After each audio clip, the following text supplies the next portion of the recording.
For the first time, a woman taken hostage at knifepoint in Portland is sharing her terrifying ordeal with the public. Everything slowed down. I remember just trying to lean over because all the guns were pointed at his head that was to my right, and so I kept trying to lean over, because they said they were going to shoot. The man holding the blade suffering from a mental health crisis. And I'm like, you are holding me hostage with a knife. Drop the knife and they won't shoot you.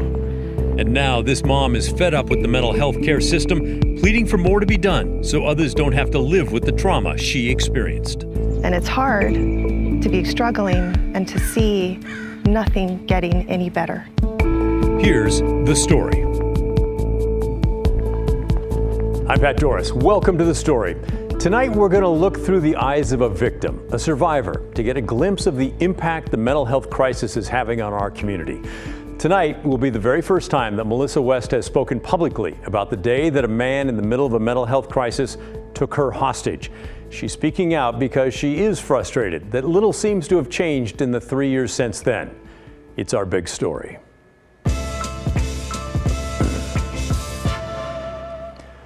I think it's likely that every day somewhere in the greater Portland area, someone comes across a person having a mental health crisis. Many times we're able to just move on, maybe call 988 and try and get that person some help. But what if you can't move on? What if you're grabbed by that person and they have a weapon? That's exactly what happened to Melissa West on the worst day of her life, August 25th, 2019. On August 25th, 2019, Melissa West took her 13-year-old daughter to a Thorns game. My work was holding a customer appreciation event at a Portland Thorns game, so I decided to take my daughter along with me. It was a fun outing together. Great. Beautiful day, they won, so we left there excited. The feeling would not last. After the game, the two walked over to the McDonald's at Northwest 19th and West Burnside Street, where they waited for Melissa's mom to pick them up. And just sitting on a curb, seeing some activity. We're in Portland though, so it seemed normal, I guess. I don't go down there a whole lot. She did not know it at the time, but what she saw was a man named Christopher Hall running from police. He was having a mental health crisis and earlier forced his way into a nearby church where a dozen children were having choir auditions. He had this heavy chain and this knife. When police arrived, he ran toward the McDonald's and Melissa. At that moment, as soon as I recognized that looked strange, cops just swarmed the parking lot. And he looked at us, and I looked at him, and he ran towards us, and I said, run. And we got to the top of the handicap ramp. And she looked back at me, expecting me to be right behind her. And it wasn't. Because he grabbed you? Because he grabbed me, and I told her, keep running. Hall spun Melissa around toward police and used her as a shield. Everything slowed down. I remember just trying to lean over because all the guns were pointed at his head that was to my right, and so I kept trying to lean over, because they said they were going to shoot. And that's all, and I could see the knife, but I knew I couldn't, I knew I wasn't strong enough to overpower him. So I made the decision not to and to plead with him, telling him about my daughter, but you're scaring her, please don't do this. She slumped to the ground in an attempt to escape. He went down with her. And the only thing he said was, they're going to shoot me. And then I said, well, yeah, you're holding, and then, it kind of made sense that he wasn't quite understanding. A normal person would respond, I think, to those emotional pleas, but he didn't. So at that point, then I raised my voice, and I'm like, you are holding me hostage with a knife. Drop the knife and they won't shoot you. And moments later, he just let go of it and then got up to run, and I pushed the knife off the handicap ramp, and everybody ran away to get him. The man in the blue shirt is a good Samaritan. He shoved Hall onto the railing and helped police take him to the ground. The crisis ended quickly for everyone but Melissa West. This was life-changing for me and my family. My mental health is changed forever now. And we have our daily struggles, you know. Hall was eventually found guilty, but for insanity, on several criminal charges and sentenced to the Oregon State Hospital, put under control of the Oregon Psychiatric Security Review Board for 20 years. Melissa West lives with the aftermath every day. So it's difficult. It's difficult to live. She has PTSD from being held hostage, meets with a therapist, and tries to move on with her life. And it's hard to be struggling and to see nothing getting any better. And so that's why I finally reached out. Because you see all the mental health issues downtown. Absolutely. And you can go to any town, honestly, even in my own town, and see unwell people walking the streets, and how, we tout ourselves for, all trying to help these people. But are they receiving the help that they need? Because some of them aren't seeking help. She watched our series of reports on mental health called Uncommitted, which focused on why it's so hard to force people in crisis to get help. It featured Brenda Gardner, who for years tried to help her son Eric with his mental health issues. He's now living homeless in Seattle. A lot of the problem is that the laws were changed so that their civil rights are what is all important, and their safety is not. That struck a real chord with Melissa West. Like she said, they care more about his rights than his safety. And I feel that to my core. What about all of our safety? What about my family's rights too? I felt that was the worst day of my life. I've been violated, that was, and with my child. My daughter witnessed it all. I'm not okay with that, and things aren't getting better. So maybe telling my story will shed light. Thanks to Melissa for being brave and talking about some of the impacts that day had on her. She said there's lots of triggers in her life day to day that keep reminding her of that event. And she contacted me after watching Evan Watson's stories on the ongoing mental health crisis, as we mentioned in there, and how many people feel that the bar is set just too high for civil commitments. She agrees that civil commitment is forcing people into secure settings so that they can get the medications they need to live a healthy life. Evan joins me now. I could feel that frustration when I was talking to her, and I know that you felt a similar frustration when you talked to police and mental health experts about this. Absolutely. Not just the police themselves, but also family members of people who have gone through mental health crises. They want best and they want help for the people who are experiencing that. But that cycle persists of unable to reach that threshold for forced care, but then not able to get help on their own. Yeah, that's really rough. All right, and I know that in your reporting, you've come across some information about how technology could help this in the future. This is fascinating. So the police officers I talked to mentioned body cameras, which I know is something that's in the works and has been looked at for a while in many of our areas, including Portland. But when it comes to that, what happens in a lot of these cases is that someone could, when it comes to the body cameras, experience a mental health crisis, but then stabilize after a couple of days with treatment and care in a hospital. So police and other behavioral health workers have said, hey, if we have body cameras or some way to document what this crisis looks like when it's happening, then that might better illustrate to the people who are either state lawmakers setting the standard or people who are evaluating whether a person is a danger to themselves or others because of this mental health crisis, whether that's the case, maybe that could help in moving forward and progressing here. Sure, because you can say the person was doing extreme behavior. It's a lot more powerful to show that behavior. Right. As opposed to how they're confidently and comfortably just chatting now. Than just a written report. Exactly. Yeah, interesting.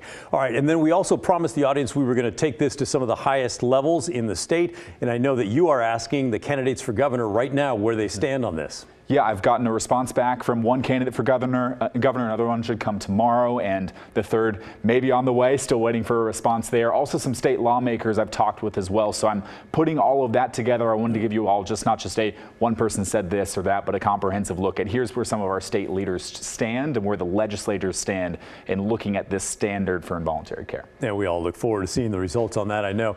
Also, Melissa said, this can happen in any town, her town. big city of Portland, and I know that you've expanded this outside of the city. Right. One more thing that I'm looking at doing here now, too, is talking with some people in rural parts of Oregon. I was out just this past week talking with the district attorney in a rural county, and I'm following up on that with talking with a couple of other people. And next week I'll have a follow on that, being that this isn't just a Portland problem or a Portland issue, but really more than that, that you can see it in other counties and other areas as well. Yeah. All right. Thanks, Evan. Great reporting as always. By the way, if you missed one of our Uncommitted segments, the entire series is available to stream right now as a half-hour special on KGW Plus. That's our free Roku and Fire TV app. Moving on, we are less than 2 months away, 56 days to be exact, from Election Day in November. Can you believe it? One of the biggest issues facing Portlanders is the city charter amendment on the ballot. Basically, should Portland change its form of government?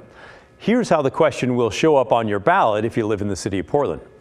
It starts with this title: Amends Charter, changes Portland's government structure and process for electing city officials. And then it asks, should administrator manage city government, 12-member council, 3 from each district, make laws, voters elect officials using ranked choice process? If you can believe it, the wording there is actually simplified by a judge who ruled the original wording was much too confusing, even though that question I think in itself is pretty darn confusing.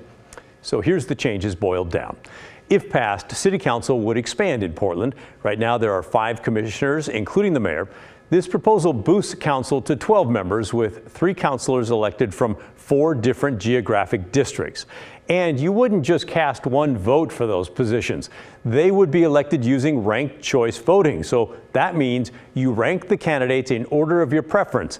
Your favorite at the top, the rest of them in the order that you would choose after that. A key to this proposal is that the mayor would no longer be a member of the city council. They would be in an executive role and would hire a city administrator to oversee the various bureaus. That would be instead of the council members running bureaus like they do now. Under the new plan, city council would focus on setting policy, while the elected mayor and the appointed city administrator would focus on running the city day to day and the day-to-day operations of the bureaus.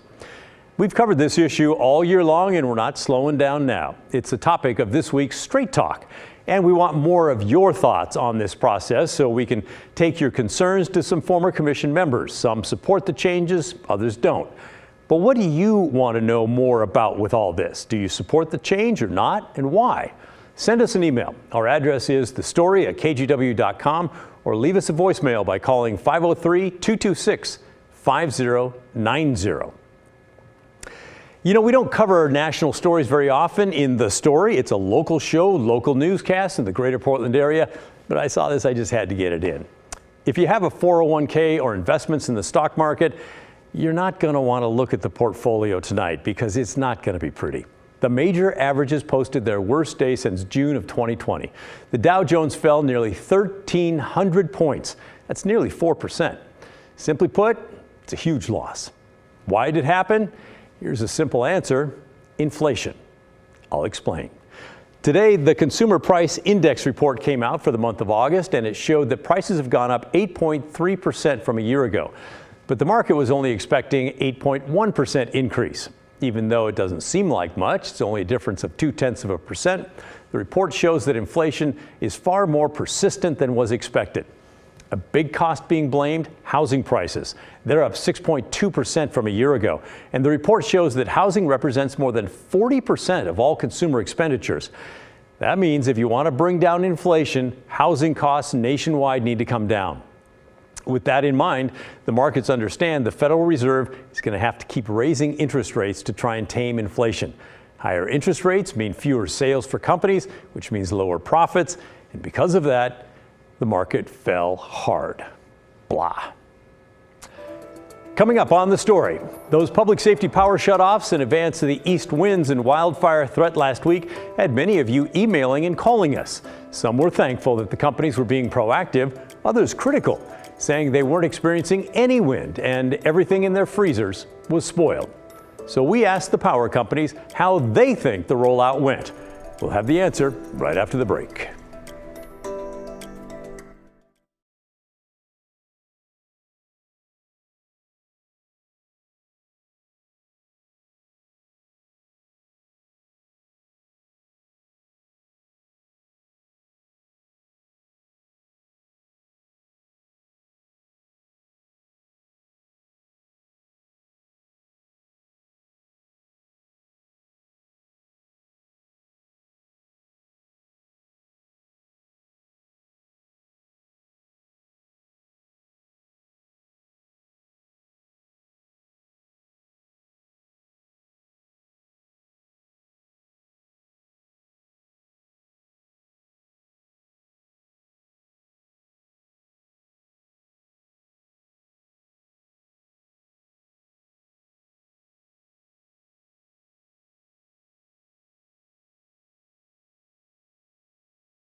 Welcome back. It's a good day to have power, isn't it? If you lost power over the weekend because of the storm and worries about fires, you were not alone. Tens of thousands were right there with you. One viewer, Chuck, though, took us to task for our reporting before the shutoff. We told you Pacific Power and PGE were going to cut energy to lines as a way to avoid accidentally starting fires if the lines were knocked down in the storm. Well, he called in to say, I live down on the coast, but I find it interesting that the story paints the power companies as being so magnanimous because they're shutting it off because they're afraid of starting fires. And that is part of it. A big part of it is they're afraid of being sued millions and millions and millions of dollars for starting a fire or contributing to a fire. I gotta say, Chuck, you're right. And it certainly is part of the motivation. In fact, Pacific Power is being sued right now for $1 billion in connection to the Beachy Creek fire 2 years ago that roared through the Santiam Canyon. However, the state legislature also created a law that forced the power companies to get more proactive in the face of approaching storms during fire season. But your point is well taken, and it is accurate. And now that the dust has settled a bit, we thought it'd be good to check in with the utilities to see how they thought it all went. PGE would not talk to us, but Pacific Power would. A spokesman told me the planned outages went well. The meteorology component, the situational awareness worked really well for us because early on we had a pretty good idea of this weather system and its potential impact on our infrastructure, on our lines and our poles and everything else. And so having our meteorology team track this as it became closer and closer to a reality for the utility was a key component, because even early on, like say Wednesday or Thursday morning, when we were notifying customers that this could happen, we were giving a general anywhere between midnight and 6 a.m. is when they could potentially see their power get turned off. But as you know, KGW meteorologists know that forecasts can change. As we near the weather, that can change as well. So what became apparent is that as those easterly winds were starting to form, it became later in the day when we actually needed to turn off power. So around 10:30 a.m.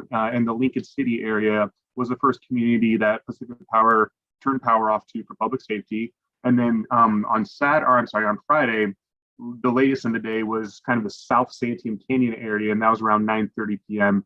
When those winds started to materialize. Now, having all those meteorologists on staff here in Portland was a big change for Pacific Power.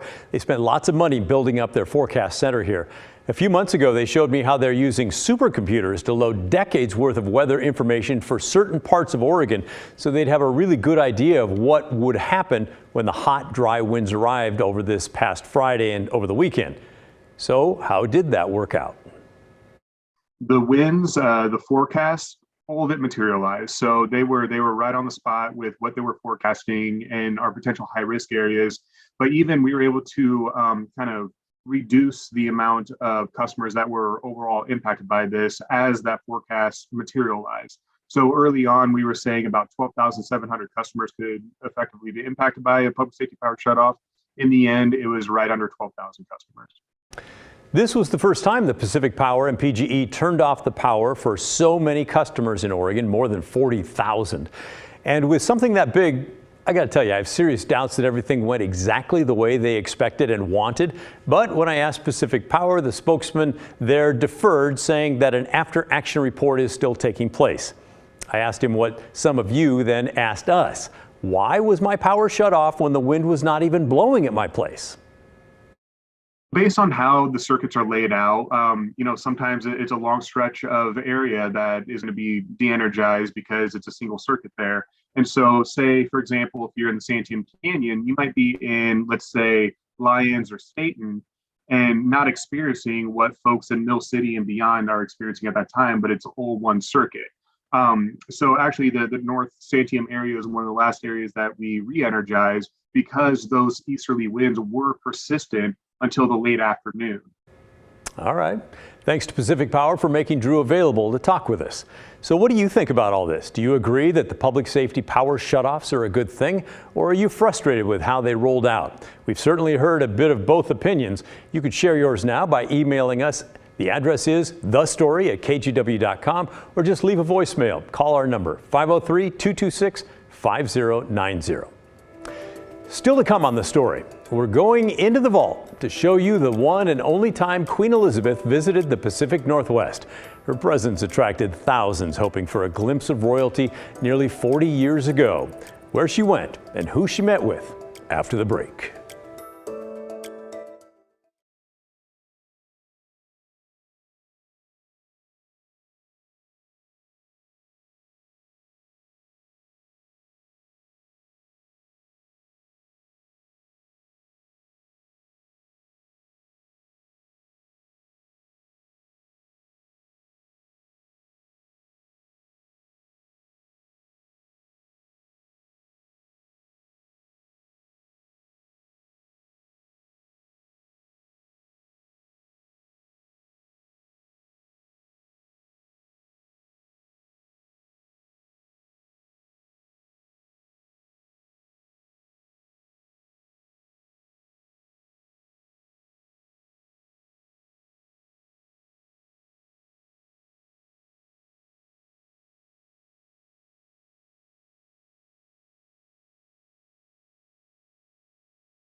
Tonight we're heading into the vault to take a memorable look at some memorable moments from nearly 40 years ago.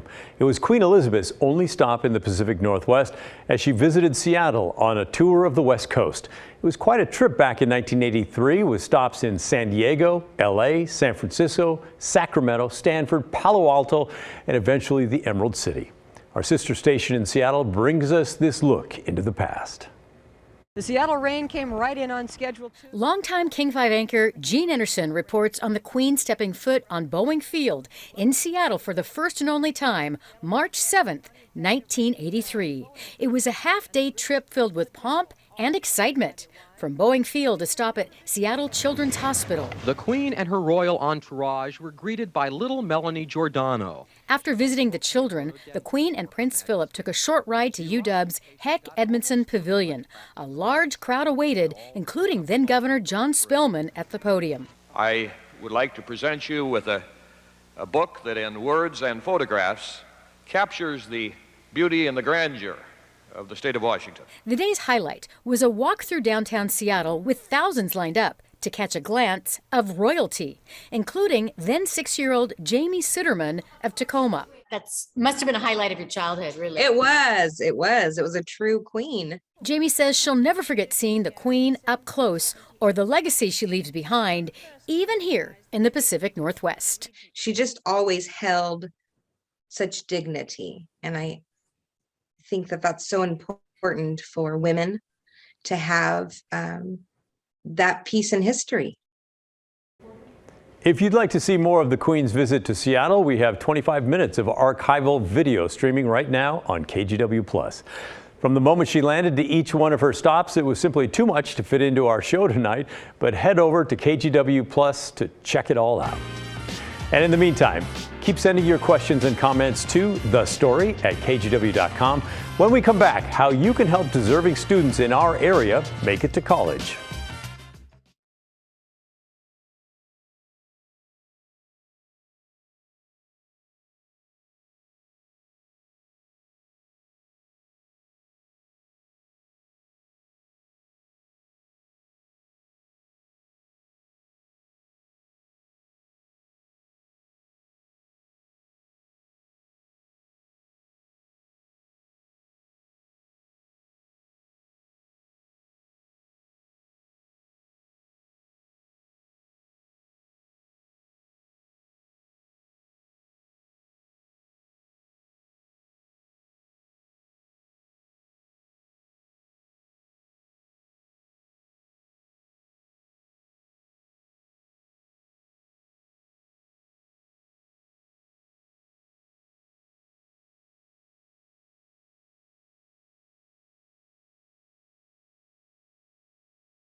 Ah, yes, our weekly Hey Help campaign is back.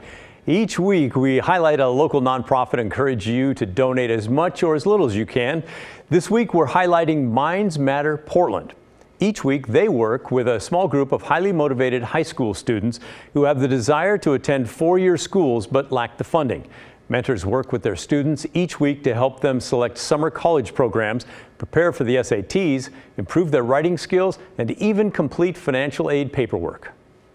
The bulk of our spending has always gone to and will continue to go to paying for students to go to these summer programs.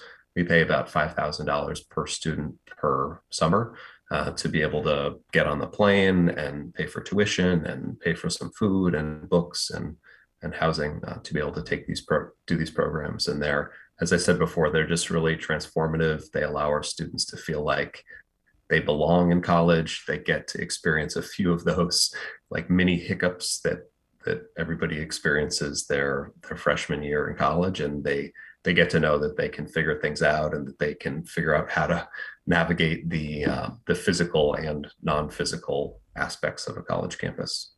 Sounds like a great program. If you'd like to donate to Minds Matter PDX, open up the camera function on your phone right now, hover it over the QR code that's there on your screen, and you can donate directly to them. Remember, this is a micro donation campaign, so even a couple of bucks will help send some of the deserving students to summer college programs around the country and set them up for success after graduation. Well, that's the end of our program. Thanks so much for watching. But remember, the story, our story, well, that never ends. I'll see you tomorrow.